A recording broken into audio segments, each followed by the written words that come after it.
What's up, you guys? It's Layla Lynn and I'm back with another video. In this video, I want to talk about the whole sugar baby, sugar daddy situation when it comes to the unfortunate passing of Ashlee Jenae. Everything in this video is alleged and anyone I mention is innocent until proven guilty in a court of law.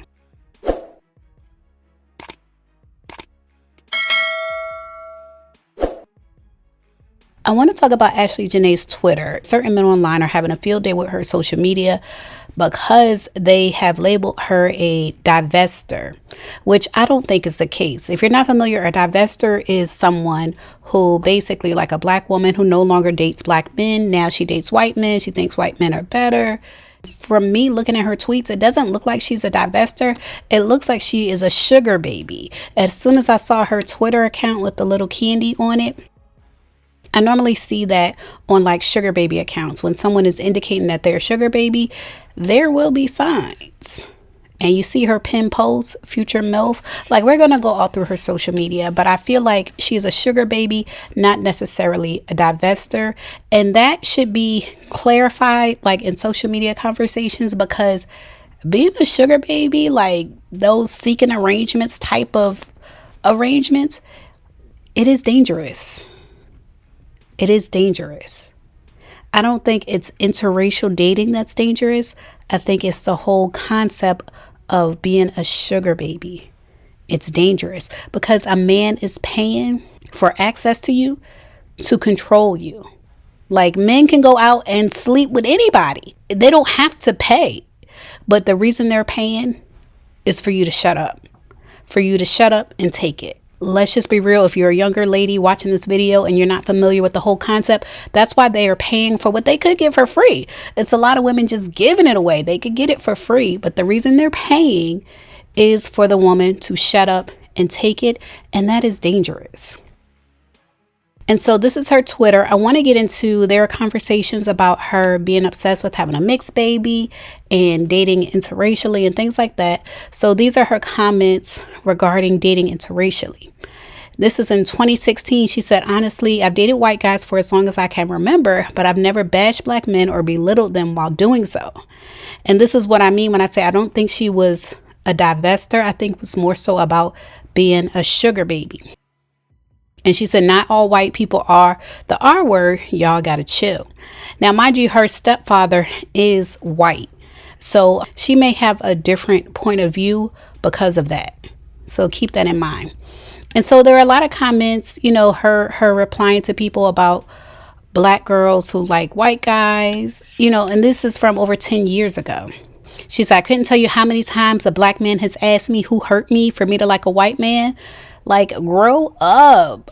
And regarding like a black guy dating a white girl, she said, for example, so what if Kyrie likes white girls? Y'all be too worried about other people's lives.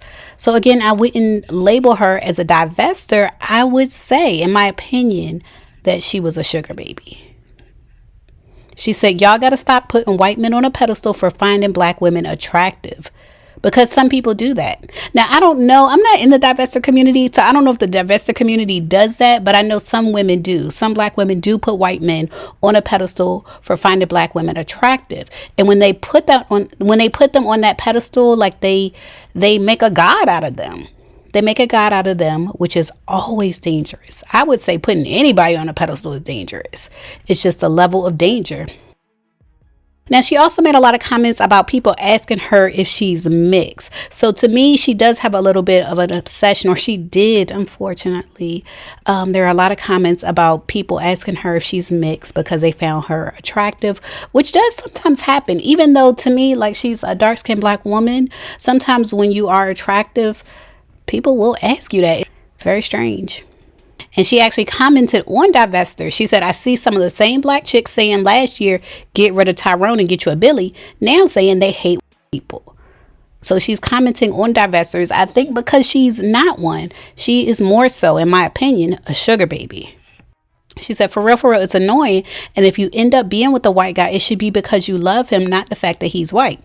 Now, keep in mind, her stepfather is white, so her mother is with the white guy. So when she's making these comments, I'm sure she has her mother in the front of her mind. Like, her mother is probably with her stepfather because she loves him. That didn't look like a sugar baby situation when I saw them in their interview.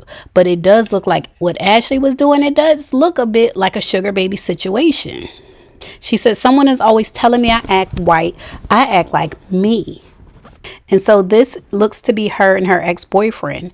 And she's replying to someone who said white boys and black girls don't look good together. And she's posting her and her boyfriend. And she's like, right. Like they don't look good. And you can see here, she talked about her mother being with a white guy.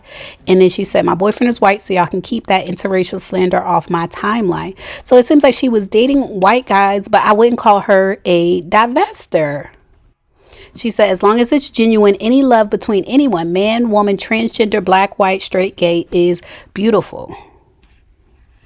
You should be happy with someone because you love them, not because they're white. She said, people assume just because my boyfriend is white, I don't find my own race attractive. Ignorance at its finest. And so I want to get back to the sugar baby conversation. It's certain posts on her social media that lead me to that conclusion. Again, it's the candy in her username, like the candy right there, give sugar baby, and then calling herself baby girl. Like these are all signs to someone who is a sugar daddy. This is all confirmation that she is a sugar baby. Like these posts she's making, calling herself baby girl. And then even this, she reposted this. Someone posted this video. I'm going to show it quickly. Hopefully it's not too much for YouTube. But she reposted it because that's where her mind was at the time. And the person said, I need full eye contact throughout. You understand? And so it's giving the impression that that's what she's into. The same with this that she reposted. Y'all can look at it for yourselves. I hope you get the context clues that it's giving sugar baby. And that's what's dangerous. Now, she did make this comment, every day black men wake up and find new ways to embarrass us. But as far as what she was responding to, when I click on it, like it's already deleted. It's already gone. So I can't see what she was responding to. So I did an update earlier. The U.S. Embassy in Tanzania is sending a coroner to Zanzibar for an autopsy, which is good that the embassy is getting involved. It's a good thing. Like I said, this could make a really big impact in Tanzania, specifically Zanzibar. What's interesting about this article in the Tanzania Times is that they give a narrative of what happened. They said Ashlee booked into the Zuri Zanzibar Hotel on the 4th of April, accompanied by her boyfriend, the 48 and 31. Wow. So his name is Joseph Isaac McCann. The director of criminal investigations in the Isles said that the couple were intending to stay at the beach hotel for 7 days and depart on the 10th of April. The tragedy struck on the night of Wednesday, the 8th of April, when reports claimed that Ashlee used a nightgown belt to H herself from the top of the wardrobe. Now, I have questions about this just logistically. It doesn't seem like it would be tall enough to H herself. They're going to say previously the two shared a single hut number 25 at the Zuri Hotel. And when they picked a fight, their neighbor in the next room, number 24, complained to the management about the chaos in their room. Now, this goes back to the whole sugar baby situation. This is why I don't condone, I don't promote, I don't recommend anyone being a sugar baby, because part of what they're paying for is not to have to fight with you. The Zuri Hotel management decided to separate the two, taking Joe McCann to another hut, number 65, which was further away from the ladies' abode. So they gave her the main room and put him in a new separate room further away. But did they take his key to room number 25? That's what I want to know. The Zuri Hotel management decided to separate the two, taking him to hut number 65. Later, a hotel attendant went around for inspections and found Ashlee looking for a phone charger, and the hotel worker secured one for her. Now, this is slick, and this is how people play mind games with you, like not taking your phone, like you being in an argument with your partner or someone who's controlling, and instead of them taking your phone, they take your charger. So eventually you won't be able to use your phone. And this is where it gives plotting. What do they call it? Premeditated red rum. This is where it gives plotting to me, because, your phone is like a safety device. In case of emergency, you have your phone. But if someone takes your charger, it's nothing you could do with your phone. So that gives premeditated.